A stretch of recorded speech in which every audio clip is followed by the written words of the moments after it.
안녕하세요. 스피치 전문가 김지은입니다. 여러분은요, 상대방과 대화를 할 때, 업무 지시를 하거나 거래처와 미팅을 할 때, 식당에서요, 메뉴 주문을 할 때, 혹은 전화 통화를 할 때, 내 말이 상대방에게 잘 전달되고 있다라고 느끼십니까? 혹시 듣는 사람이 뭐라고요? 다시 한번 말씀해 주시겠어요? 라고 되묻거나 나는 분명 정확하게 전달한 것 같은데 상대가 왜 이렇게 잘 이해를 못하지? 이런 경우가 있다면 바로 이것, 발음을 체크해 보셔야 합니다. 우리가 전달력을 높이기 위해서는요, 발음이 상당히 중요한 부분을 차지하는데요. 생각보다 우리나라 사람들이 이 한국어, 우리말을 하는 데 있어서 발음이 정확하지 않아서 전달이 잘 되지 않는 경우가 많습니다.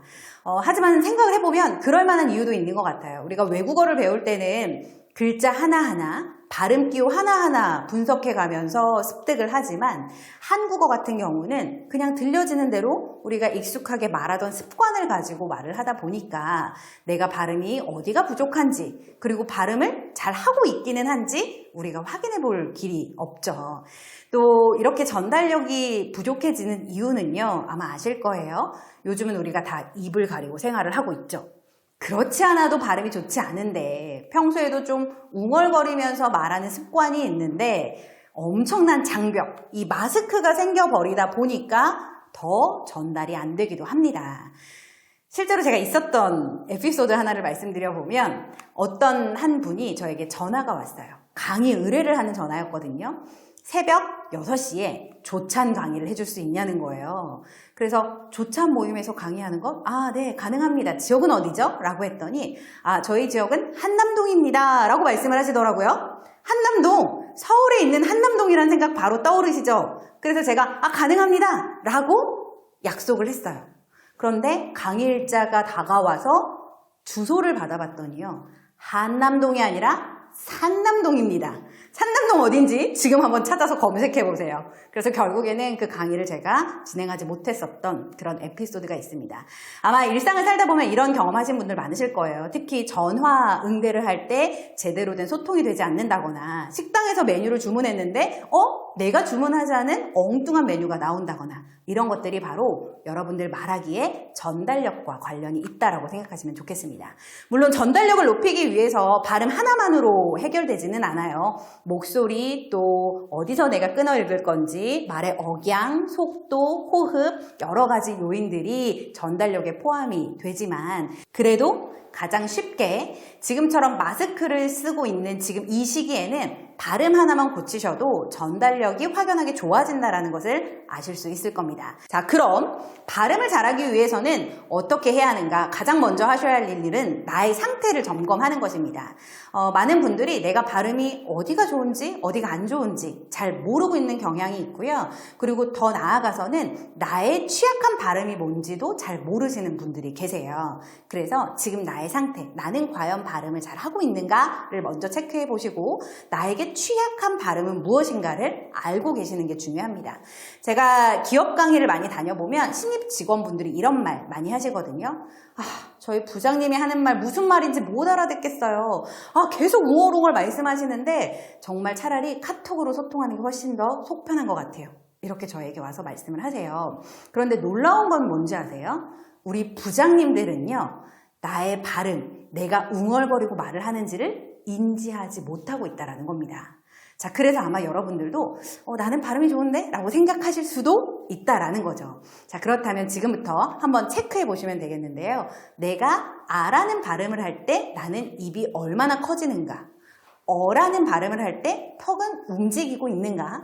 이걸 거울 보면서 한번 체크를 해보시면 내가 발음을 잘하고 있구나, 그렇지 않구나 라는 것들도 쉽게 아실 수 있을 겁니다.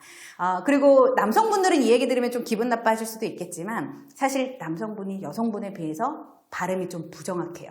그 이유는 아무래도 말수가 여성분들에 비해 좀 적죠. 여자들은 수다스럽다 보니까 계속해서 입술을 움직이지만 남성분들은 좀 과묵하다 보니 입술을 많이 움직이지 않고 말씀하시기도 하셔서 나이가 들다 보니 이제 근육이 굳어지죠. 그래서 더 발음이 안 되는 경우들이 있습니다. 자, 두 번째로 발음을 잘하기 위해서 하셔야 되는 건요. 입을 크게 벌리고 혀를 부지런하게 움직인다라는 걸 기억해 보시기 바라겠고요. 그리고 이렇게 내가 입도 잘 움직이고 혀도 잘 움직이고 있다면 문장을 얼마나 자연스럽게 잘 읽어내고 있는가를 한번 체크해 보시면 도움이 되실 겁니다. 발음 같은 경우에는 우리가 특히 모음 발음을 더 정확하게 하면 확연하게 발음이 좋아지는 걸 느끼실 수 있거든요. 모음이라고 하는 것은 아, 에, 이, 오, 우, 아야, 어여, 오유, 우유 이러한 글자들을 이야기하는 거죠. 예를 들어서 아 발음을 할 때에는 손가락이 3개 정도는 들어갈 정도로 아 입을 벌려주시는 게 좋고요. 거울을 보시면서 하시면 더 효과적입니다. 그리고 매일매일 우리가 밥을 먹듯이 물을 마시듯이 평소에도 아, 에, 이, 오, 우 이런 입의 스트레칭을 많이 해주신다면 입안에 있는 근력들이 유연해지기 때문에 발음을 하시기에 훨씬 더 유연하게 편안하게 하실 수 있다는 거예요. 특히 발음은 크게 3가지를 중점적으로 보시면 되는데요. 아, 어와 같은 상하 발음, 이와 같은 좌우 발음, 오, 우와 같은 돌출 발음을 정확하게 하면 발음의 전달력을 높이실 수 있습니다. 여기에 욕심을 조금 더 해보자면 이중모음 발음도 신경을 써보시는 건데요. 이중모음이라 함은 관광할 때 오와 아가 붙어서 모음이 2개 붙은 이중모음을 좀 더 신경 쓰셔 보시면 발음의 전달력 굉장히 높아지실 겁니다. 우리가 일상 언어 안에서도 이 이중모음이 많이 나와요. 계획 안에도 이중모음이 들어가 있죠. 이중모음까지 내가 모음 발음을 잘 하신다면 듣는 사람도 더 정확하게 이해하고 받아들일 수 있을 겁니다. 자, 여러분 오늘 TV를 보실 때는요. 방송인의 입모양을 한번 잘 관찰해 보시기 바랍니다. 아나운서, 쇼호스트, MC, 기상캐스터, 가수들도 마찬가지고요.